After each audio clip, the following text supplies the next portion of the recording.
Hi, this is Dave, and welcome to the weekly market recap, closing out the week for Friday, June the 21st, 2013. So the big news this week is, I guess, the Fed has decided. Ben Bernanke came out last week and said, they were going to step away from buying treasuries, a little bit down the road. So I don't worry too much about what the fundamental news is insofar as the details and how people, perceive the news. What I do is I look for the reactions in the technical, the technical underpinnings of the chart. So what I mean by that is, it usually takes a couple of days for these things to filter out. And there's been some debate in our trading room as to what is really causing some of these changes, is if it's actually, Ben Bernanke stepping, basically the Fed stepping away from the bid in bonds and not supporting bonds anymore, for the short term, sort of the end of quantitative easing, or, is it because of the risk premium in the Chinese market, where, the overnight lending rate has gone up, pretty substantially in terms of the chart. So they've sort of built in some risk premium into their lending. And I'm not sure if I'm actually explaining this correctly, but essentially, their overnight lending rate went up. So there's another possible cause. Is it a seasonality play? Where it's the time of year where the market goes down. So there's a lot of theories out there as to why things are really changing right now in terms of these longer term trends that have been in play. Things are sort of, selling off quite a bit in both the commodities and the stock indices. I'm not exactly sure why it's happening, but what I do is I look at the charts, and that gives me an indication of, how I want to position or not position myself based on, what's happening. So the way I treated the Fed announcement last week was, kind of step back, give it a couple days to filter through and see what happens. So let's start out this week on the basis that we don't really know why things are doing what they're doing, and we just want an indication of what the charts are telling us from a technical standpoint. So let's start off on the daily chart of the Dow futures, and looking at this, I'm just kind of zooming back. I'm zooming back on this. We didn't do a video last week, so I'm not exactly sure where I left off, but we were talking about, some key levels here in terms of 14,800 is a key level. We came into that support level and we bounced, and then we came back into it again and we bounced again. And essentially what we did is we failed to put in a higher high. We actually put in a lower high from this area here that sort of looked like a double top, I'll call it a 2 times top. So that area sort of looked like a double top, and then we sold off the distance of that down to 14,800. You can see in here, that sort of played out. We got a bounce. At this point in time, we failed to put in a higher high. In fact, we put in this lower high, and we've come back down through 14,800. So for me, at this point in time, this puts me on the more on the bearish side of the market. And what I'm looking at, this was a little bit tricky. I'm just going to back up and then I'll get into what I was looking at. If you looked at, this sort of move here, this sort of downtrend line, we broke above it, we came back down, and then we pushed above it. So this was a really, really tricky area to be in.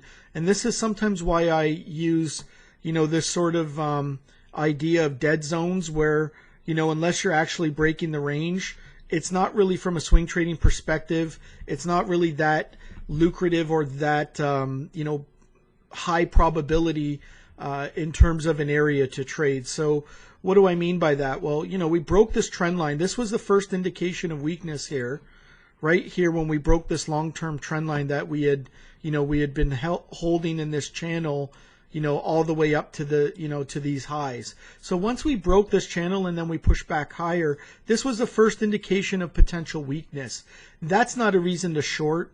Having said that, but then you can see here we've come down, we've tested it. Then once we failed to put in a higher high, and we put in the lower high, and then we came back through it, this to me is definite weakness. So at this point in time, do I really want to short the market? No, I don't really want to short the market, even though I understand, I'll do it on an intraday basis. But at this point in time, I don't really want to short the market because the macro trend is higher. But if I was going to short the market, I'd be looking at the break of 14,800, and then I'd be looking to establish my risk, with my stop just above this swing point high right here, or above, this trend line. So am I doing that? No. I did take a short back in around this area when it broke down to the trend line, and I haven't been swing short since. I've actually just been waiting to see if we're going to break this high or if we're going to break this low. So this was sort of the dead zone to me from a swing trading perspective. I've been day trading, a little bit around this on an intraday basis, but this entire area to me was just, a dead zone. So from a swing trading perspective, now that we're below it, technically I could swing trade that to the downside. But what I'm actually going to do, because we are still net positive, the way I'm looking at this market is we've broken 14,800. Now, if I'm not already in this trade, this doji bar that set up after this big move, this doji bar that set up on Friday, is a great way to establish risk reward in terms of if I wanted to take a trade either to the high side or the low side, I could use this bar to establish, a break of the low with a stop above that bar, or a break of a high with a stop below the low. Having said that, I'm not really that interested in swing trading this at this point in time, but what I am interested in keeping an eye on is, you can see this, this major move higher, and if you throw the fibs on there from this low to this high, what I'd really be interested in seeing, let me just tighten this up a bit, I'd really be interested in seeing some sort of a retracement, a reasonable retracement down.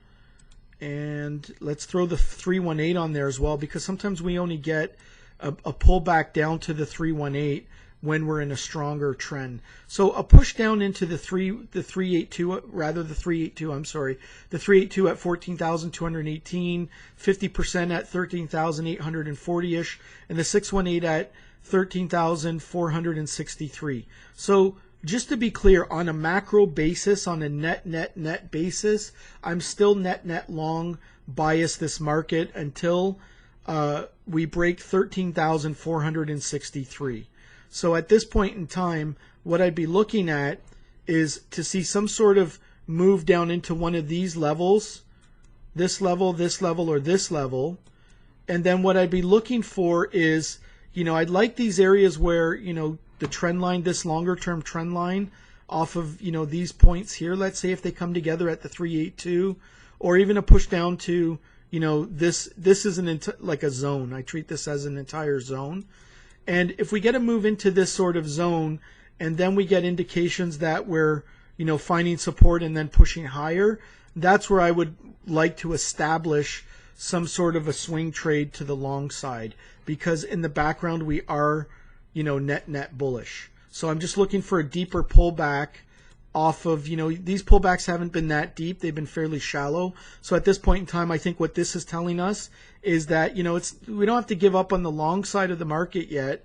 However, we're probably due for a deeper correction or a deeper pullback.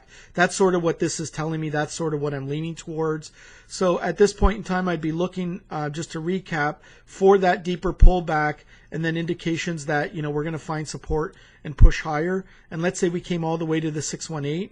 I would want to probably get in there, establish my risk just below there with my stop, and then see if we can come back up and retest those highs, or even potentially break through those highs. So I hope that makes sense. That's what I'm looking at.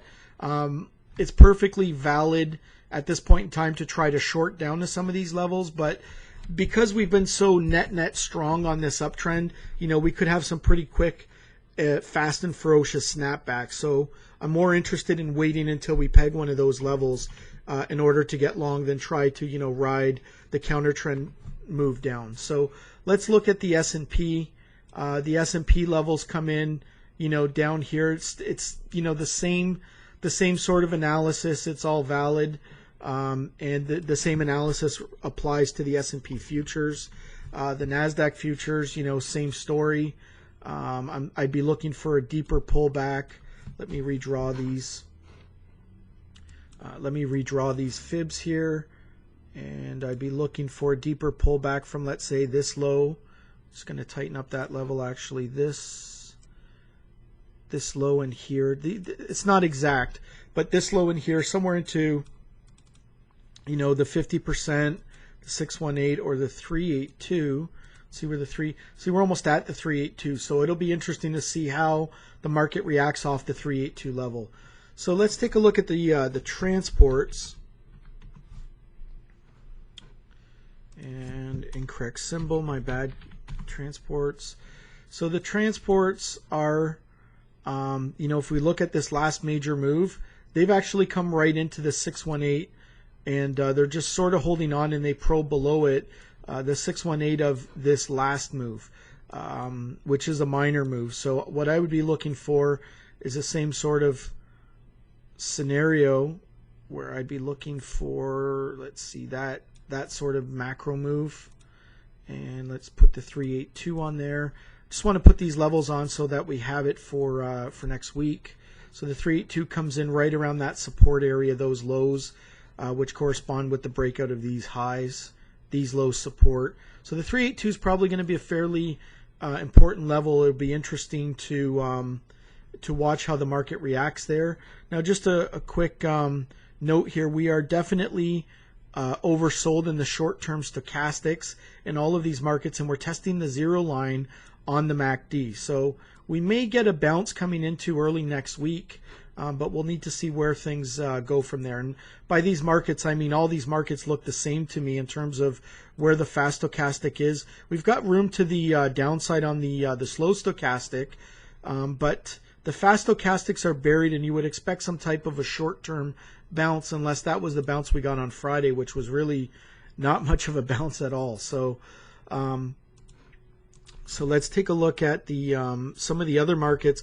I think I'm going to jump right into the dollar index, because I think the dollar index, to me, what it looks like everything versus the dollar index to me. So to me, the correlation that's kicking in, or the thing that I'm sort of watching here, is this relationship between the dollar index and all other markets. So if you look at, let me get rid of some of these fibs. So if you look at this major low to this major high, we pushed below the 618, and then we pushed right back up. So this move could take us all the way into, you know, maybe that trend line. It's hard to say. You know, we could push into, let's see where resistance from a fib perspective is on the upside. On the upside, we could push all the way into, well, we're at the 50% resistance, 82.70, 83.21 easily, and then, you know, somewhere around $84. So to me, this looks like dollar index strength versus, you know, the rest of the world. So that, you know, the rest of the world, I mean all other instruments. So that's what it looks like to me. Let's look at the euro, and if we look at the euro still looks more bullish than bearish.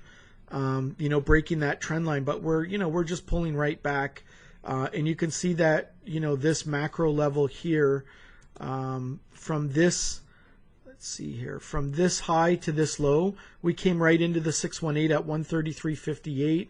We probed a little bit higher, and that's where we found the major resistance. So this level here, 133.58, is really the line in the sand, you know, to really get something going to the high side in the euro. So, and we, you know, that's provided immediate resistance, as we can see. So let's look at the bonds. This is really part of the story here. And, you know, I've been talking to some of the guys in the room and saying, you know, I should be shorting the bonds. I should be shorting the bonds in this entire area here. You know, as we broke this level of 139 and 20-30 seconds, this was the major support level. You know, we're all the way down to 135 and 132nd, and I haven't done anything here.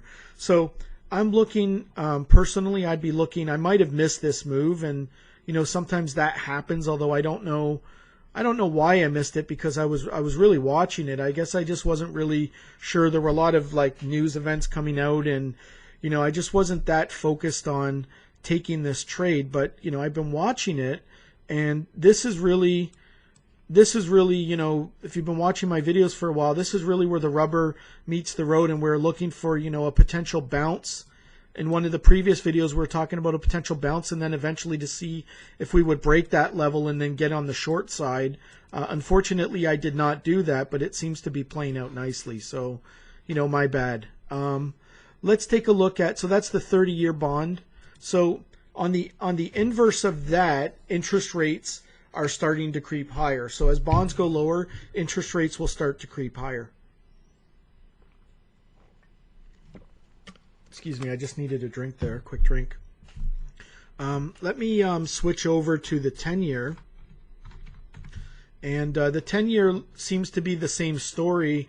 The only difference is that we're at a long-term trend line. I don't know if that's going to provide support, but you can see this entire topping process that took place. We finally broke through the support level there, which was around 128-ish, 128.21. And you can see now that we are, we are at this sort of longer-term trend line support. Apologize, I keep moving my indicators around. Okay, so let me just zoom out the chart and see where this trend line's coming in from. This is the long-term, wow, this is really the long-term support. I'm sure I could extend that trend line, you know, to the left. And you can see it sort of, you know, the price has been sort of respecting that level as a magnet. And then you can see here we're actually touching the trend line. And we're right on the 10-year, we're right into that level right now. So this will be an interesting level to hold, and it'll be interesting to see if we're actually going to hold this, or, you know, and have some sort of a bounce off of it. Sorry, let me just get back to where we were there. And have some sort of a bounce off of it. You can see the stochastics, the momentum indicators are sort of buried to the low side. I wouldn't be surprised to see some sort of a bounce, you know, off of this trend line, and conversely off of, you know, some of the levels that we've seen on some of the other markets. So a bounce, you know, a bounce in the bonds before, you know, I'm still negative on them, but, you know, a bounce before maybe we continue lower doesn't seem that unrealistic. So let's look at some commodities. Let's look at the natural gas. Excuse me. So the natural gas came down and tagged this level that we were talking about, $3.70, which was the 618 level. You can see we bounced really hard off of it, you know, all the way up to, you know, close to $4, $3.90, probably $3.96-ish. And then, you know, now we're coming right back down into this level. If we break the $3.70 level in the natural gas, I think that could open up the door for a retest of these lows, all the way down to $3.30, $3.23. So at this point in time, we really need to see, like, I think $3.70 is really where the rubber meets the road between, you know, remaining on the long side of this market, or, you know, looking for a deeper pullback to, you know, potentially $3.20, $3.23. So that's sort of what that market's looking like to me. Let's look at crude oil. So crude oil, I was getting really bullish on it, and I've been talking about a break above 97 and resistance between $100 and $101 a barrel. So we did get a little, you know, just a little minor breakout of 96.84, 97. We made it all the way up to, let's see what this level is, 99.12. We didn't even make it to $100. So we only moved up a couple of dollars, and then we sold right back off from that level. So this market, to me at this point in time, I'm not going to try and be a shot caller on it. I'm just going to say, you know, it's just going sideways. And at this point in time, I'm not really, you know, until these relationships with the US dollar sort of pan out in the bonds, you know, I can't really expect much out of this market. It looks overdone to me. It looks like it's pulling back. It might bounce again. But if you really look at this, this is just a really, really long consolidation pattern. I thought we were going to get a breakout here. It's just not really ready to do anything at this point in time. So we'll just have to keep an eye on that. Let's look at gold. Gold got beat down hard. So I was in a gold position last month. I was in this gold position back in, let me just see here. Let me zoom in because this looks really, really messy. So if you look at this, I was in this gold position back in this area around $13.82. We got all the way up to $1,382. $13.82 back in this area. It was a swing trade using an option position. It was just a small position. When it came all the way up to 14.20, I had a pretty decent profit on the board, and I was looking at it and saying, well, there's going to be the immediate resistance. But, I thought we would get a move up to 13.38, even a retest of 14.79. So I did not cash out the position for a profit.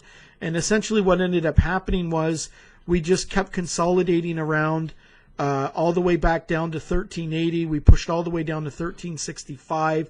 We came back up to 13.80. The value of my option was just getting, time value was just getting destroyed.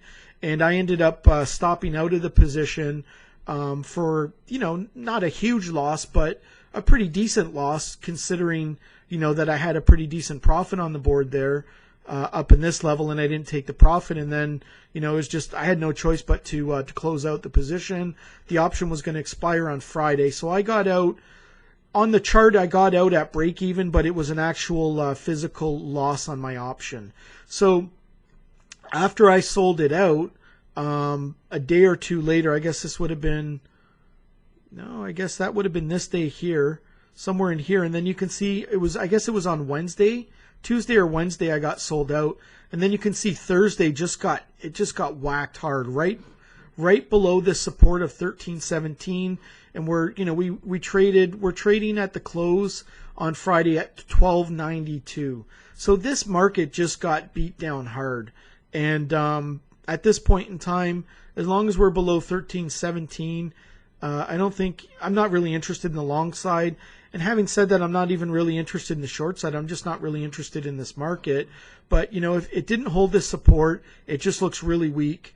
And, we've got lower levels around, all the way down to 1,000 that we could trade if we don't get anything, if we don't find support here and push higher.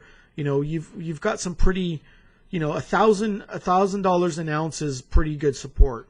1,100 is pretty good support. So at this point in time, I don't even really know where this market could go. Let's look at silver. Silver is the same story. It broke $20 an ounce. It came down there, this spike low here, it came all the way down there. Now it's trading below it.